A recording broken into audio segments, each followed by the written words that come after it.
What's going on, everyone? Mitch from RespectRegion.com here with another episode of the RMR Podcast. We are on the North American Weed Tour looking at legal cannabis across the map. Today, I have special guest Julie Chiariello, editor-in-chief and co-founder of Skunk Magazine. How are you doing today, Julie? I'm doing great. I'm very happy to be here with you. You did good too on the pronunciation of my name. Said it in my head a few times. I was intimidated when I read it. You broke it down into syllables, made it nice and easy for me. So I appreciate Yeah. that. So I start off every episode with our guest origin story around the plant being cannabis. So whether it's personal, professional, a little bit of both, whatever you choose to be vulnerable to share, I'm just kind of curious your origin story with cannabis. Well, my origin story was definitely, something that's a two-parter, from when I first, imbibed when I was 15 and, my journey there, and how I actually early on became a certified herbalist. So I'm a certified herbalist of 25 years. And it was really about, the way that cannabis and psychedelics woke up my consciousness, at 15 and 16. And so that was really profound. And it definitely led me on a pathway that has animated my whole, existence from that time forward. And then I got into the industry 17 years ago. And I was sales and marketing director for Magic Flight. I took that company global and turned them into a multi-million-dollar company. They made 10 million the final year that I was there for that company, and then I became co-owner at Skunk Magazine, and that's a journey that I'm sure get into with one of your questions. And in that second part, it was really about the fact that I traveled around the world and I really realized that cannabis prohibition was the largest human genocide that has happened. And it's not spoken about like that, but it should be, because so many millions of people have been held away from the science and then therefore from the medicine and the healing. And so, I realized as an herbalist, what I believe is that the earth is propagating consciousness with her plants, so that we can have a transformation in how we do business and how we work with our earthly resources. And it's really key that we start to do that. And the Skunk is devoted to that with the theme of the Green Renaissance, which I'd love to tell you more about. But definitely, that's what cannabis was for me in the second part, was really activating globally, tapping in with this global movement and that needs to be done to and continue to change our world. I love that. I love that. I think there's definitely something spiritual with cannabis. I'm not like the most in tune with that, but I am in tune. I'm experienced enough with the plant to know that there's some sort of higher spirituality with the plant. Like you said, something coming from the earth, what we as beings on this earth experience through our participation with the plant. I definitely associate with that. We were talking just briefly offline. Skunk had started in 2003, which is quite the journey and accomplishment to be around, pre this even being called an industry, right? Like, it's newer called an industry. Back then, you guys might have been one of the very few to call it an industry at that point.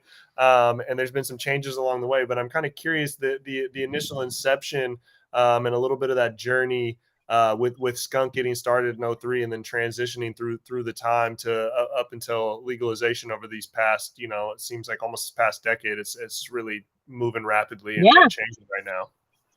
Yeah. So Skunk is 16 years old. It was started in Quebec in 2003 by two men, John Vergados and Attilio. I'm forgetting his last name right now. But these two guys, they had done Heads magazine, and they said, let's leave Heads and let's start Skunk. And they were in printing. And so they really had, they had definitely leads of, price benefit. Like they had great pricing, and they were able to really bring out a great magazine. And it was something that they did, and they were successful at it. And at the time when they were on the scene, when they first started, they were really, it was High Times and them, and there really wasn't a lot of other magazines that were out there at that time. And then as things evolved, they actually began importing seeds from Europe, and they were actually had to fight a 5-year court battle for seed importation and seed trafficking that almost killed the magazine. And that's when I came in and negotiated for ownership to help protect the magazine, modernize the magazine, and bring the magazine into a new era. And, I started that 10 years ago, and I had no idea how difficult it was going to be. I've incubated many brands. I used to work, prior to being into cannabis, I was in the yoga industry. And as I said, I'm a certified herbalist as well. And so when I started with them, I really was deeply inspired, because at the time, Skunk was the only cannabis magazine in the world, and still is the only one that's devoted to organic cultivation practices. And so for me, I just felt like that really needed to be protected. And because I think that over the next 10 to 20 years, what we want to see is organics becomes the norm, not the exception in the cannabis industry. Things are going to continue to change. And that's what I believe. And that's what I fight for in my work every day in the cannabis industry, is I really believe that, if we're working with cannabis and hemp, we need to be doing it organically. And, it's really not the case. It's not the norm at this time.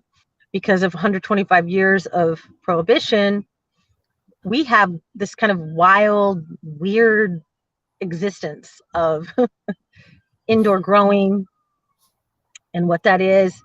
And believe me, I'm not against indoor growing at all. I don't believe that we can only have outdoor organic sun grown. Most of the world can only grow indoor, based upon weather. And so, I don't think that there should only be something that is grown in areas where you can grow it outdoor. So I'm not saying that, but I am saying that we want to see indoor growing and outdoor growing become more sustainable, more organic, more regenerative over time.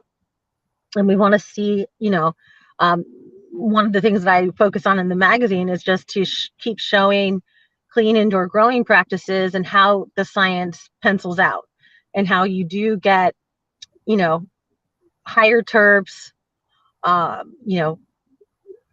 better results, higher yields, that it can be done, and just keep proving it. Just keep proving that it can be done, and then we'll change over time. So that's what I believe. I love that. And that was one of the questions I had down, is like, I know you guys have carved out quite a name, especially obviously you come from this, but recently, right, there's not as many media outlets that focus as much on the grower or on the legacy market, or shifting from the legacy market to here. So that's why I was curious if you wanted to expand any more. I mean, you covered it a little bit there, but anything more of just the importance of kind of making sure that there's a spotlight on those aspects as we evolve into this commercialization and adult use era that we've moved into. For sure. 10 years ago, when I coined the term green renaissance, it was because everybody was using the term green rush. And I felt that the green rush was particularly insulting to all the people who have suffered under prohibition, and all the millions still incarcerated for cannabis, and I just felt that there was a lack of respect for that, and there was this kind of rush, mad rush. Say the Chads and Brads all rushed in, thinking they were going to be superstars, cannabis superstars, and make millions, and it's all bullshit. That's not the reality. That's not what actually fucking happened. And that's why the road is littered with Chads and Brads, I say. because the thing is that, there's something deeper going on here. Cannabis and hemp aren't in our world to simply make us money. There's nothing wrong with making money, and we can have excellence in business. We can have success in business. And I do believe actually that commerce is actually supposed to become conscious, and that we'll have conscious commerce where we actually at this time have the science and the technology to be fully regenerative in all of our industries, from textiles to medicine to just across the board in every industry, plastics. We have the ability to be more sustainable, to be regenerative. And guess what? Cannabis and hemp are a huge part of that. So are mushrooms. And so we have these plant allies, with us that want to help not only heal ourselves, but heal how we do business. And so that's what really kind of came through for me. And that's what I started speaking out at Skunk with the Green Renaissance. Actually, the cover of our summer issue, it has the Green Renaissance is here. I don't know if you can see the other way. Right there, yeah. And there's an article in there just explaining more about that. But the point being is that Skunk actually, I decided that we were going to make a stand, and we were going to make a stand over decades. And, so far I've been at the magazine for 10 years. And, in that time I have moved the company to California. I'm a native Californian. And I've bought out the two previous owners. So now it's being run by me. And I've definitely transformed and evolved the magazine dramatically. Now, it's 50-50 male and female educators. It's I have herbology and mushrooms and other entheogens consistently being spoken about in our pages. And I have consistent representation of the Black, Latino, Asian, Native, and LGBTQ cannabis communities. I don't believe in tokenism or morally co-opting. I'm actually a first-generation Cuban immigrant. I'm a Latina. And so for me, I saw that we really needed a dramatic change in representation. And we want people that are brown and Black to be in positions of ownership and leadership. Right now in the cannabis industry, 81% of owners and leaders are white male. And, myself as a woman Latina, I'm like in the 5% minority. And so I really do feel that, over the next 10 years, we want to do everything we can to build bridges that put brown and Black people into positions of ownership and leadership, as I said. And I don't have any issue, absolutely not, with white males. I want conscious white males. I want white males that are aware and conscious. There's a difference. And it's the difference that we need in our world right now. It is this renaissance. It's actually the masculine, the sacred feminine coming into union again. And coming back into alignment with the natural world, coming back into alignment with universal law. This is what's happening in this renaissance. And it has to do with consciousness. And we see a lot of people, let's talk about Burner. Let's talk about Snoop. Let's talk about Be Real. These guys have become conscious publicly in front of people, leading a healthy lifestyle, doing microdosing with shrooms, and guess what? They've been using cannabis for decades. And what has it done? It woke them up. And that's what cannabis, Bob Marley said it, the herb reveals us to ourselves. And it's true. It shows us ourselves. And if we're willing to do the work on what it's showing us, then we improve and our lives improves and the lives of those in our lives improve. It's very real. It happens. You can see evidence of it everywhere that the cannabis movement exists. Mm-hmm. You can see evidence of this. So, that was something that was like, okay, what we're doing matters. How we do things matters. Mm-hmm. And we need to start caring. And the green rush values are not good values to uphold. I love that. Moving with intention and with purpose. And I like that. The green renaissance of just even that name, it's honoring a shift, a growth, a new ushering in a new era, but also acknowledging that there was an era there previously. Right. And so I very much like that. And thank you for breaking that down. That draws a lot of connections there. For me, and obviously, being in a physical magazine, you guys also have quite a bit of digital content, and I think you guys have been doing a good job at that. Comparatively to some people that go, physical only in this day and age. Coming from 2003, in the early eras and even just pre-legalization, the magazine, I always say, held this special part when, there wasn't a lot of information out there and people were simply scared. You could get persecuted for publishing information. You saw Tommy Chong get arrested for selling, not label them as water pipes and bongs back. I remember that news story back in my youth.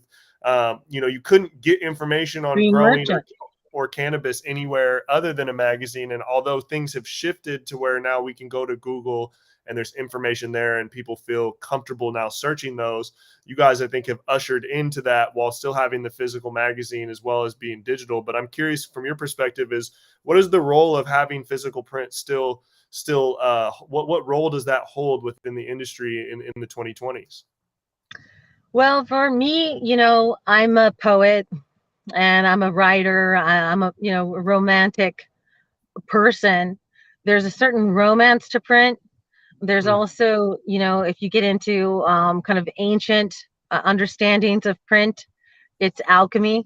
To spell is to cast a spell.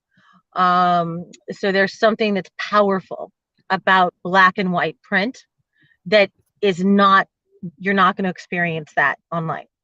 So what I chose when I started to really lead the magazine and started to, evolve the magazine and make changes. I changed it from a 13 issue per year magazine to a 4 issue per year magazine. I chose to go with the quarterly, the seasons. So now we are season oriented. And then we have the magazine offered digitally as well. And then we do the online articles, and it's rich, believe me. I definitely see, and it's very important to do the online and to have accessibility for everybody around the world. But our print subscription actually ships globally to thousands of subscribers, and so it's something that people actually really like it, and Skunk is different. I mean, we're 132 pages and I'm getting ready to make us 144. And Skunk has always been a collectible magazine. It's never been a throwaway. People always keep their skunks and have large collections of skunks because, our backbone is that we teach people how to grow. We're truly educational. We don't have, advertorial content. We don't let our, pay to play articles that are horrible to read. And a lot of the other magazines do that kind of stuff, not us.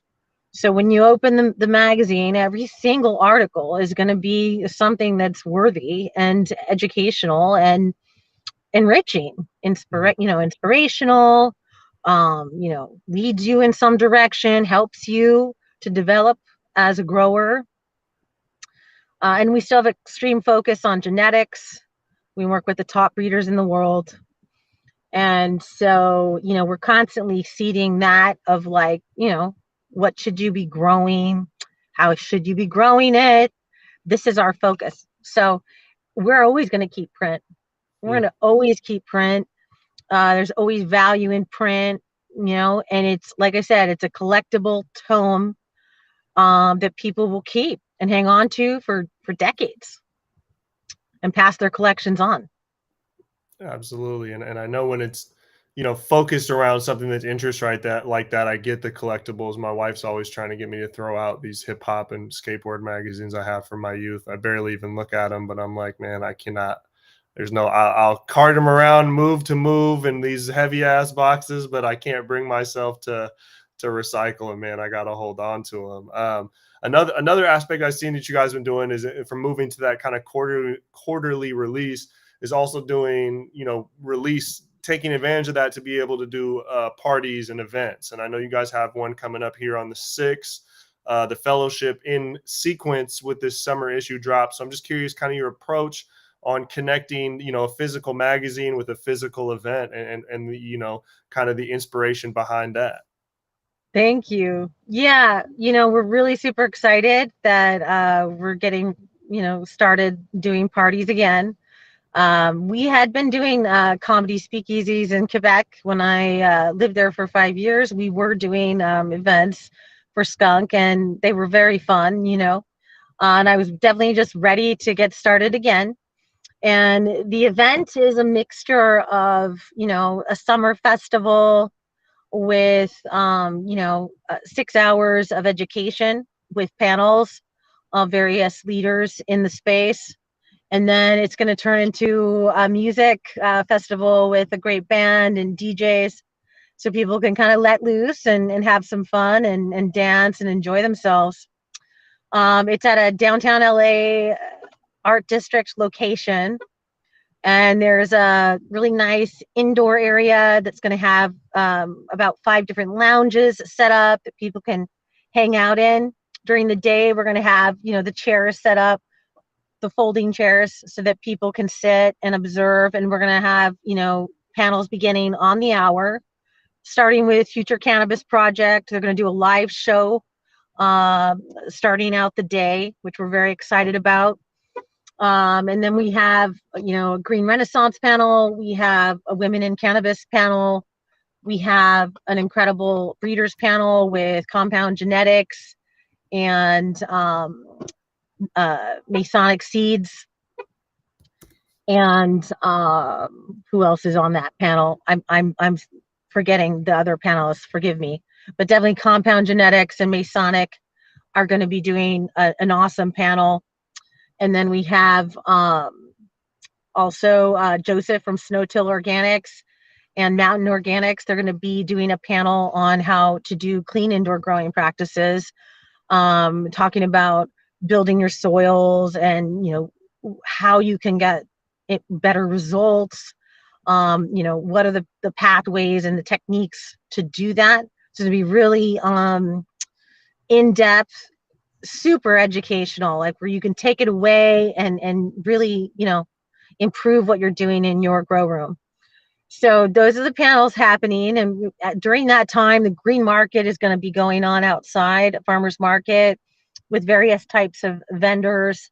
Not all cannabis. There's some clothing, there's glass. We have Jerome Baker coming, and he's going to do a little activation there with some of his glass blowers. We're really excited about that. We love Jason. He writes for every issue.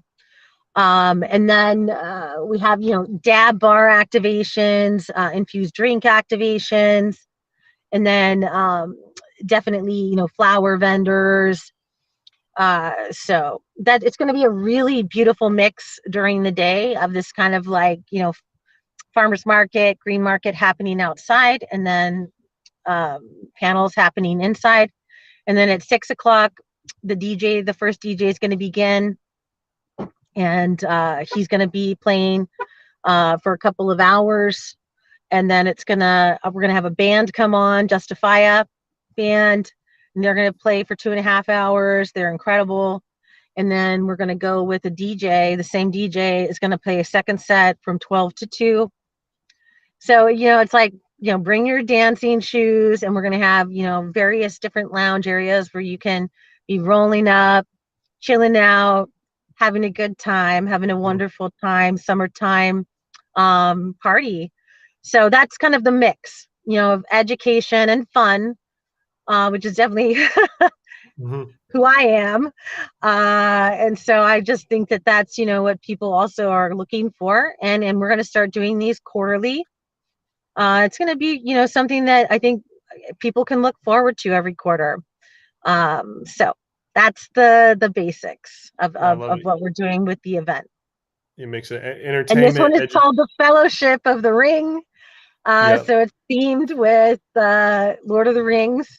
And we're going to have Ents, walking around and have various performers. We're going to have, ladies with trays of joints and flour from THC Design walking around. So it's going to be there's going to be tons of free weed being given out.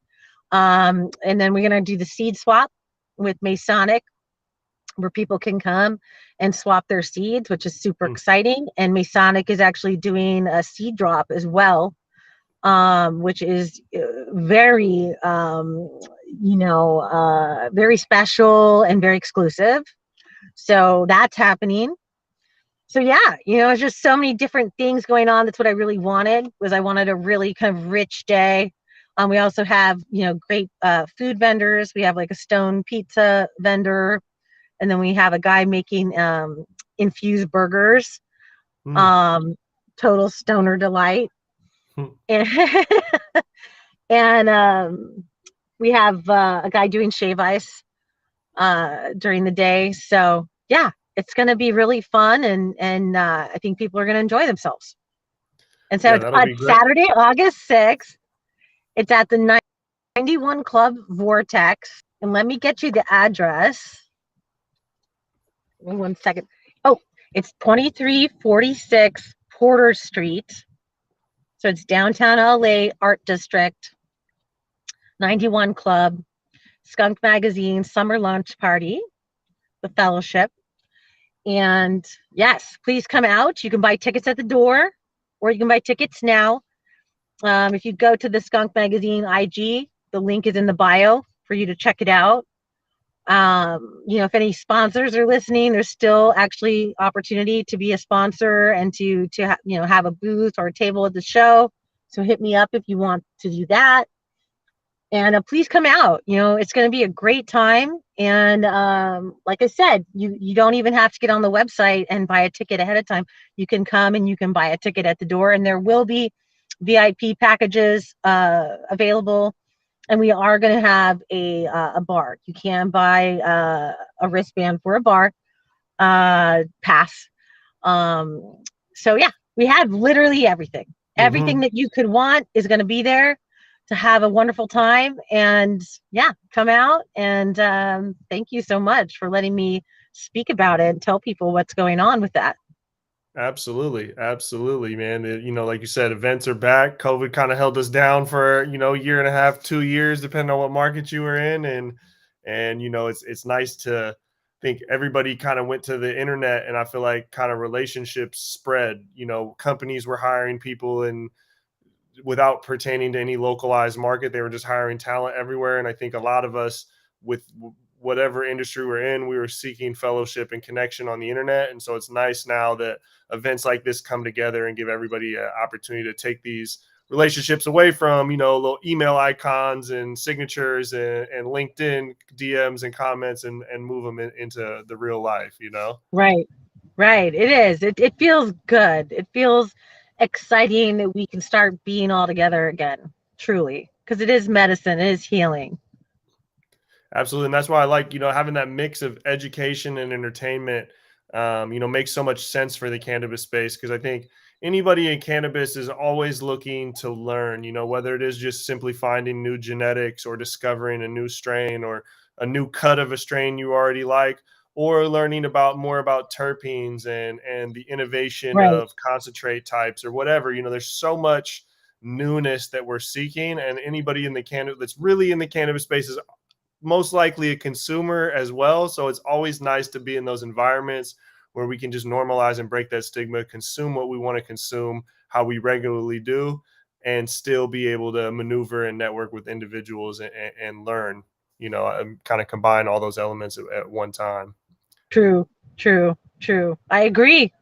I think that's the Renaissance is also, us having kind of that richness, that holistic energy with what we're doing. So that's why I'm trying to definitely bring it there, and keep building it, keep making it something that gets bigger and bigger, and people look forward to. So Absolutely. So after this, you got the summer mag dropping, you got this party on the 6th. What's the next set of moves for Skunk in 2022? well, we're preparing the fall issue right now, and we have to be at our printers by September 1st, and it's a special historical cover. I'm so excited about it. We are celebrating 10 years with Grenco Science, G-Pen, and Student Glass. And we're doing a special illustration cover with Snoop, Be Real, Burner, and Wiz on the cover, which is going to be really fun. And we're interviewing all 4 of the guys, along with Chris Volkerts of Grenco Science. So that's what's happening for the fall issue, and we're really excited about it. And I think that everybody's going to enjoy it as well. Yeah, you got the cannabis hip hop royalty all in one issue there. Yeah, I mean, it's interesting how this conversation began. Actually, I was at HQ Barcelona in Spain, and I was there for Cannabis.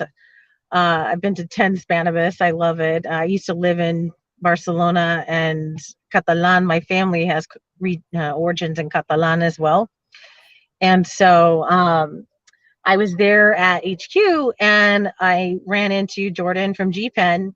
And we started talking. I had never met him before. And I was telling him about my cover that I was going to do with Burner. And I was explaining to him why I was doing it. And I was actually, saying that, over the last 5 years that Burner has really evolved publicly. He's done it publicly, and he's shared his journey of moving towards consciousness. And I found it to be very powerful. I have a lot of respect for it. And it's more of what we want to see in the men in the industry, is see the men in the industry publicly, sharing their journeys of healing, their journeys of awakening. And so, that's how it started. And we started talking, and we're like, actually, Snoop, Be Real, and Wiz all have consciousness, and what do they all have in common? They've been smoking their brains out for decades, and legitimately they fucking changed. They're, drinking green juice and eating healthfully and microdosing shrooms and, talking about their families and their wives. And I mean, I was just like, this is great. This is what we want to see. And so that's how this whole conversation started. And there's definitely questions in there for the guys on their journey through consciousness and what that's been like. But the cover is going to be super fun. And like I said, we're celebrating Grenco Science as well, G-Pen and Student Glass. Man, I love that. Because Wiz, Burner, Be Real, and who did I forget? Snoop.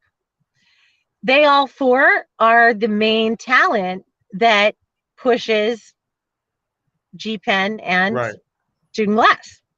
That's why it's those 4. And it's like, I've never seen an illustration with all 4 of them together personally. So. No, I think maybe they have a song together. I think they might actually be on a song together, on a Burner song together, but that might be the only time they've really all connected publicly like that. That's cool. Yeah. Send me that song. I'll have to look that up and then send over the link.